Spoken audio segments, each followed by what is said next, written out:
পার্সেলটা পেয়ে মনটা একদম খুশ হয়ে গেল। নাইকা থেকে আমি একটা এঙ্গেজের ডিও অর্ডার করেছিলাম, বাট পার্সেলটা খুলেই তো আমি সারপ্রাইজ। বক্স খুলে দেখি তার ভেতর ডিও তো ছিলই, তাছাড়া আরও অন্যান্য গিফট ছিল। ভাবলাম কি হলো, আমি তো এগুলো অর্ডার করিনি। তারপর নাইকার অ্যাপ খুলে বুঝলাম যে এগুলো হলো আমার জন্য সারপ্রাইজ গিফট।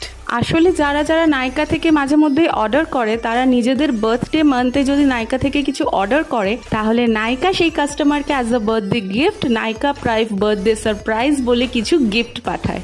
তাই বার্থডে মান্থে নাইকা আমাকে এই সারপ্রাইজগুলো পাঠিয়েছে। এটা নাইকা শাওয়ার জেল, আর এটা হলো ম্যাট্রিক্সের শ্যাম্পু আর কন্ডিশনারের sachet. Thank you Nykaa for making my birthday month so special. তোমরাও যারা নাইকা থেকে মাঝে মধ্যেই প্রোডাক্টস অর্ডার করো, তারা নিজেদের বার্থডে মান্থে নাইকা থেকে প্রোডাক্টস অর্ডার করে দেখো, তোমরাও পেয়ে যেতে পারো তোমাদের বার্থডে গিফট নাইকার তরফ থেকে।